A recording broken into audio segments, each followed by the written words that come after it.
Hey yo, and welcome to the dojo. My name is Code, and today we're going to be taking a look at Lugia? That's right. If we head on over to Limitless here and take a look, of course, if you watched my last video, you'll notice that Dragapult EX has been tearing up the Japanese City Leagues recently, all this Dragapult action.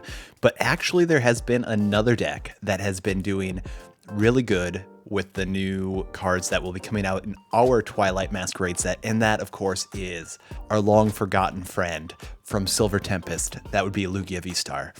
Of course, Lugia was very popular when it first came out, and it's actually seen quite the uptick since our latest set has came out as well, Temporal Forces, because of the Minccino-Cinccino combo. But Lugia got a huge new card in this set, and I thought we would take a look at all of the lists that have gotten first place in the Japanese City Leagues, and you'll notice that all of these Lugia lists have one card in common. Here's our first list, and let's just get it out of the way right away and talk about why Lugia is relevant again.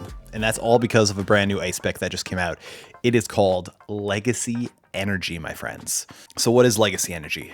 Let's read the card. As long as this card is attached to a Pokemon and provides one energy of any type, when the Pokemon this card is attached to is knocked out by damage from your opponent's attack, they take one fewer prize card. You can only use this effect of Legacy Energy once per game. So this is a couple things, right? One, that's two fingers, but one finger. Lugia has a Rainbow Energy again that can be accelerated via Archeops that does not turn off with other special energies being attached. Of course, we have Luminous Energy in the format right now. Let's just pull that up so y'all can see that card. You would think Lugia's had this Luminous Energy card in format right now. This must be good as well. But it's not very good for Lugia because it says as long as this card's attached to Pokemon, it provides every energy type, but only one at a time. But it has this very big limitation that makes it not work in Lugia. If the Pokemon this card's attached to has any other special energy attached, this card provides colorless energy instead. So Lugia can only accelerate special energy. So if you accelerate two special energy to a Pokemon, this is no longer a rainbow energy. It is just a colorless energy. So it never really worked out. But Legacy, on the other hand, is actually a real rainbow energy that Lugia can accelerate. And as a bonus, because it's an ace spec, it has this cool thing where your opponent takes one fewer prize card if they're knocked out by damage. I mean, that's cool for Lugia, but the real effect is just Lugia having a rainbow energy. And what does that enable? It enables so many new lines for Lugia to take. So let's take a look at some of these lists and see what they're teching in now. So just like in our current format in Temporal Forces, you'll see the Minccino and Cinccino are still very important to these decks. And of course, Archeops and Lugia. Nothing new there. Let's start with, first, a new Pokemon that's coming, Blood Moon Ursaluna. So this card is basically a Radiant Charizard, but can be splashed into any deck because it only takes colorless energy. Its ability reads Elder's Technique. This Pokemon, it's Blood Moon Ursaluna's attack costs colorless less for each prize taken. And we can see it has one attack, Blood Moon, for 240 damage. During your next turn, this Pokemon can attack. So if your opponent has taken 5 prize cards, Blood Moon Ursaluna can indeed attack for free. Or you can, accelerate some energy to it with your Archeops and attack sooner as well. But this is really cool for Lugia because now you don't need fire energy for like a Radiant Charizard would usually take. So this is just a better card for Lugia, and it's going to be a better card in a lot of decks. It's a very splashable card that could just be thrown in as a one-of. You'll be seeing this in Lost Box decks for sure as well. A very good, strong attacker in this new Lugia. But let's get back to talking about what this new Legacy Ace Spec energy unlocks. This means, hey, we can attack with Iron Hands now because we can fulfill the requirement of Amp You Very Much. That usually takes lightning energy, but now we can use the Legacy energy and some other energy as well to power it up. So Lugia can now amp for extra prize cards. Scary. Another deck that can now use Iron Hands. What else does this mean though? This means Lumineon is not only used now to fetch out supporters, you can actually do what you used to do in Lugia, and you can actually attack with it. You can Aqua Return. And the cool thing about Aqua Return, of course, is shuffle this Pokemon and all attached cards back into your deck. So you can go get your supporter and then attack with Lumineon and recycle your legacy energy that you used to attack back into your deck so you can power up another Pokemon later with it. Super cool, super useful. Rainbow Energy and Lugia, obviously, broken. So those are the two new attackers, at least in this list that we have. So what else is different about this list than other Lugia lists are currently playing? Let's take a look. We also see we have a new Stadium card. This is the Jamming Tower. Pokemon tool cards in play, both yours and your opponent's, have no effect. So what does this do? This basically makes Gardevoir useless, because the way Gardevoir is built these days is that you're attaching tool cards so you can boost up your Driflooms and your Screamtails to have a bunch of extra health and get off those big attacks. But now that's not necessary. Those tools get turned off.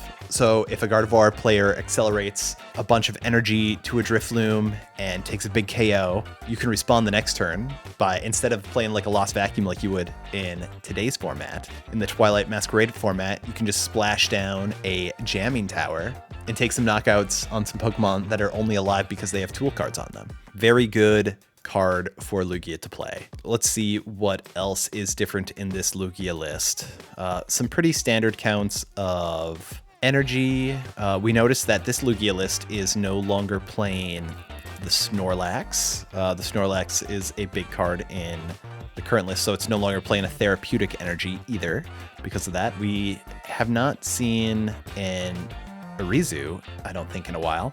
Search your deck for up to 3 evolution Pokemon that don't have a rule box, reveal them and put them into your hand, then shuffle your deck. So this basically just gets your Cinchinos and your Archeops. Cool, I guess. Right now, a lot of Lugias are playing Jacqu, and I'm sure we'll see Jacqu in some other lists. Other than that, we can see that this is a pretty standard Lugia list, but I can't emphasize enough how much the legacy energy is going to make a difference in Lugia. I guess the other card that we should talk about, right, is the Flutterman. Of course, it does have an attack that does 90 damage and puts 2 damage counters on your opponent's bench Pokemon in any way you like, but that's not why you're playing this. You're playing this card because of another new card that is going to be coming out in this format that completely destroys Lugia, and that, of course, is the Iron Thorns. It can attack and it can do some damage, but that's not what that is not what we are worried about. We're worried about this Initialize ability that is going to be on this Iron Thorns.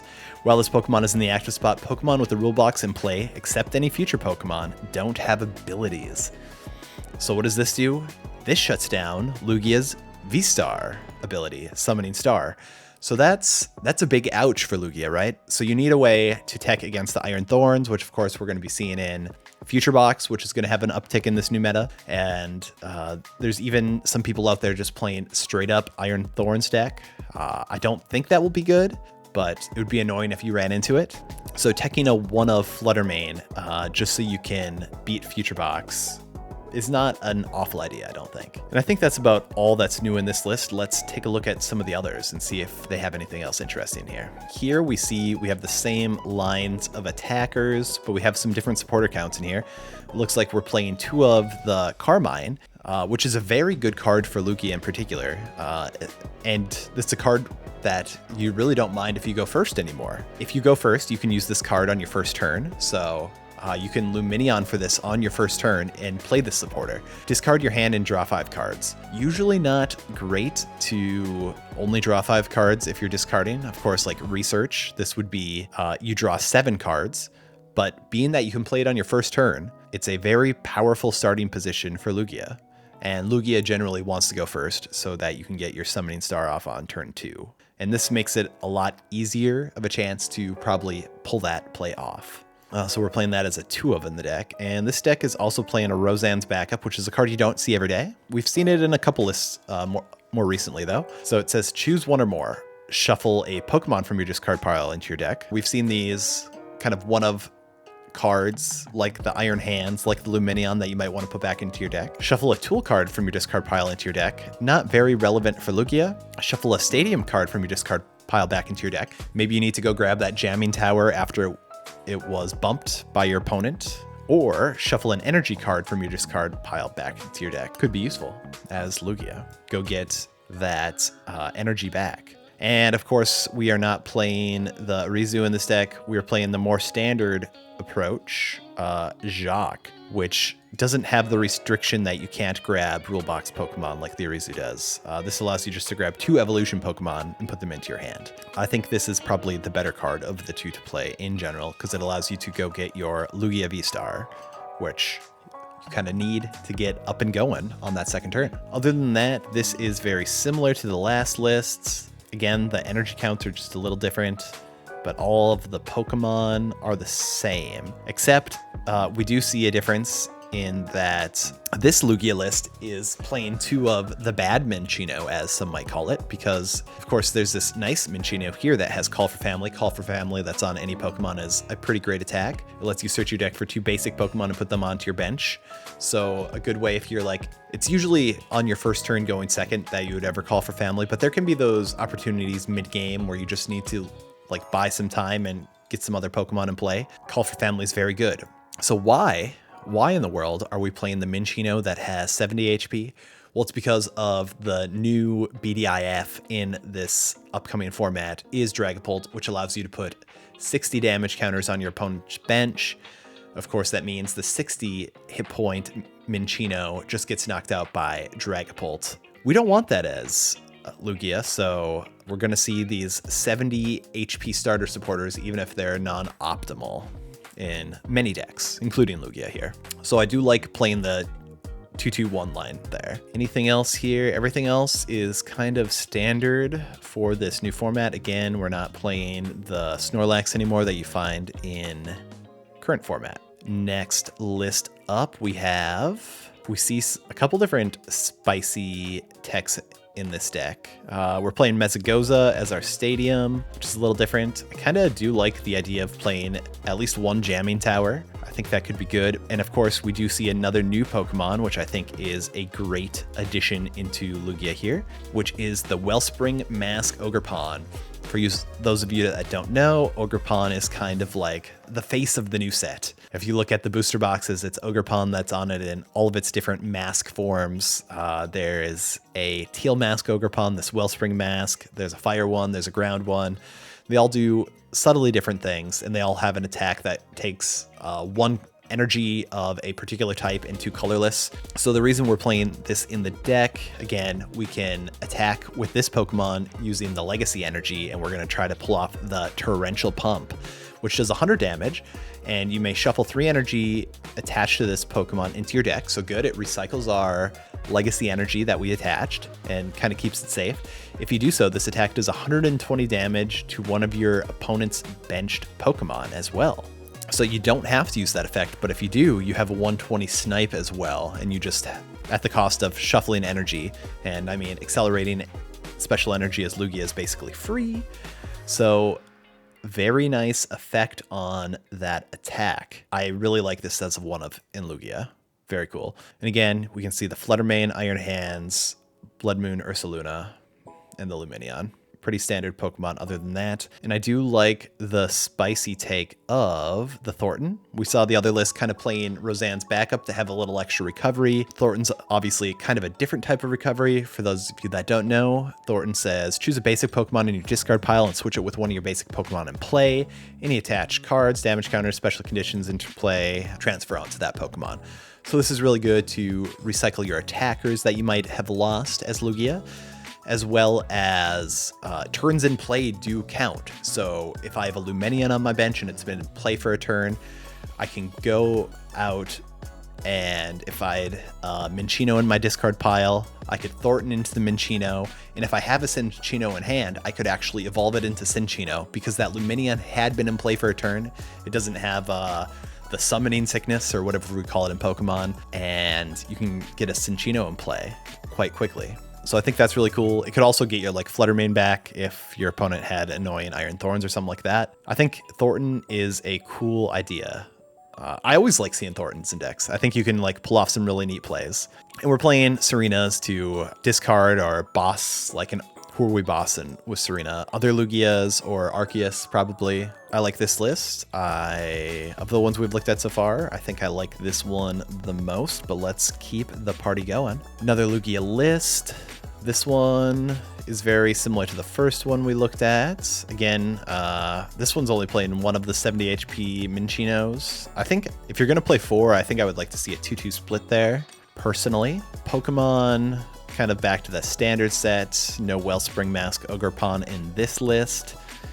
And they are playing the Arizu over the Jacqu. I do like the jamming tower. Okay, we're getting weird with the Weirdeer. Weirdeer has the ability once during your turn when this Pokemon moves from your bench to your active spot, you may move any amount of energy from your other Pokemon onto it. So if you have a bunch of like special energy kind of spread out across your board, Weirdeer is a nice way to like centralize it all onto one Pokemon, and its Shield Bash attack does 40 damage for each energy attached to your Pokemon in this way. So if you had, 6 energy on bench, you move him up to the active, he's doing 240. So just a nice, like, extra attacker. How many special energy are we playing here, though? We're playing 8, 12, 16, 17. So, I mean, let's say we're getting, 10 energy in play? 10 times 4 is 400. Charizard is 330, so what would we need for Charizard? You would need 9 energy to KO a Charizard with the Weirdeer. But it's nice to have, like, another option to do that if you have your energy spread around, but I don't know. I'm not a believer in the Weirdeer, personally, but it's an interesting thought. 2 Mesagoza, no Jamming Tower in this list, and they are as well playing the Carmine. I think Carmine will be, wow, they're playing as a 4-of in this list. I think that's a little much.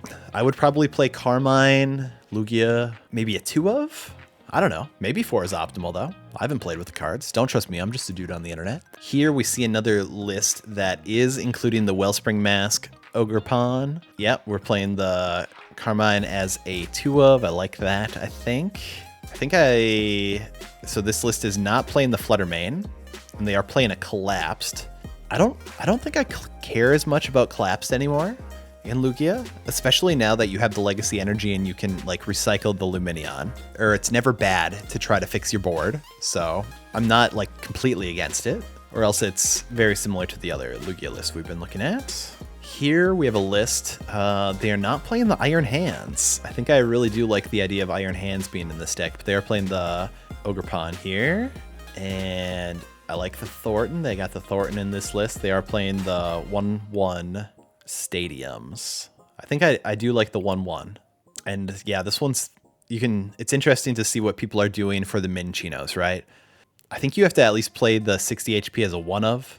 There's going to be a lot of Dragapult, but in the off chance you're not facing a Dragapult, the other Minchino is really good. And if you can evolve them fast enough too, you don't necessarily have to like super worry about the Dragapult, but it is a strong Pokemon. This last list is the spicy list that I saw. And this one, okay, this one's trying to do too much, I think, but let's digest, let's go through this. All of these were first place lists, so this did win a City League. 3-2 Lugia line, 3 Archeops, 3? Little strange to me, but we got 3 Archeops, okay. We did that so that we have room for the Mew. Mew is a good attacker, potentially into like Charizard and stuff. They are playing the Thumping Snore Snorlax as well, so we do see the therapeutic, at least the one therapeutic energy in this build. We have the Radiant Charizard as an additional attacker here. And we are playing a 1 Luminous Energy in this build, which I assume is only here for the Radiant Charizard, so that when your opponent's taking 4 prizes, you can use your Luminous Energy to attack with the Radiant Charizard. I guess, and then we have this Bombardier EX. I don't even know what Bombardier does. Let's read it together. I guess we can use Fast Carrier as well. If you go first, you can use this Pokemon during your first turn, search your deck for 3 basic Pokemon and put them onto your bench. Or it has the Shadowy Wind. You may put this Pokemon and all attached cards into your hand, so it gets it off the bench. I mean, it's kind of interesting. Meh?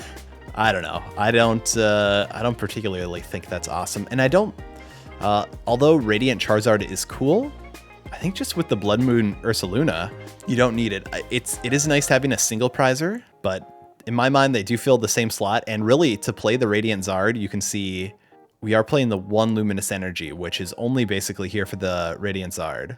So, I mean, that's 2 cards that you could cut, and like you could play another DTE and another Mist or something, you know? And do we need the Snorlax? Snorlax is good in some matchups, but I don't know. It wasn't in any of the other winning lists. Maybe we don't need the Snorlax anymore, right?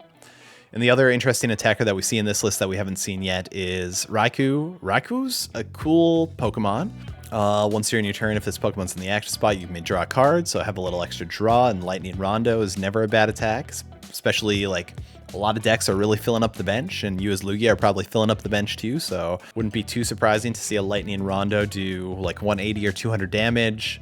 Of course, Lightning Pokemon are good for hitting things like Lugia for weakness, but in every other deck we've seen, the Raichu slot would have probably been the hands. Raichu is nice because it's a low maintenance attacker though in Lugia, so that's kind of cool. But you can see like having this luminous energy is really changing the way Lugia is played, because you can play all these different attackers that just do take one of a particular type of energy and something else. What else to say about this list? We're playing a Sharon's Care. I'm not sure how often the Sharon's Care comes into play. Guess you can use it on your Blood Moon Ursaluna, your Lugias, and your Bombardier. Bombardier, we're probably always just attacking with it to get it off the board. That's how that worked, right? You may put this Pokemon and all cards attached into your hand. Yeah. But yeah, you can pick up some of the other cards. I don't know. I don't know about Sharon's Care. We're also seeing a hand trimmer in this Lugia list. Interesting. Each player discards cards from their hand until they have 5 cards in their hand. Your opponent discards first. I'm not sure which matchup you're playing the hand trimmers for, but I think it's an interesting card. I just don't know off the top of my head why you're playing it. You're playing a Pal Pad as well to recycle some things. You can see this build is also playing a 1 of Vitality Band to add 10 more damage done to the active Pokemon, and a TM Devolution as well. I don't know how often you're just getting like damage into play as Lugia where you're not taking the knockout. I feel like if you're not taking the knockouts with Lugia, you're really missing out. But you will notice the big absence in this list as well is the Minccino-Cinccino line. It's just gone, poof. I think that's a little strange. And we're also not playing any stadiums, which I don't love. But hey, who am I to judge? This list did get first place. It's spicy as all heck, so you love to see that. But I don't know. But I hope you saw what Legacy Energy is doing for Lugia. I think it's a super interesting card and is going to bring this deck up a tier. So far, by looking at the Japan meta, I would say Dragapult's probably that S tier type deck, but I would say Lugia is probably an A tier deck. So I think it's really cool to see how just one card can completely change how a current deck is being played, and I think it makes it a lot more robust. If you like what you saw here today, why don't you leave a like down below, leave a comment letting me know, do you think Lugia is an A tier deck, or maybe it's even an S tier deck? Let me know. Hit the subscribe. If you didn't see my last video, check it out. It's about Dragapult EX and how he's being an absolute menace in the current format. But until next time, peace.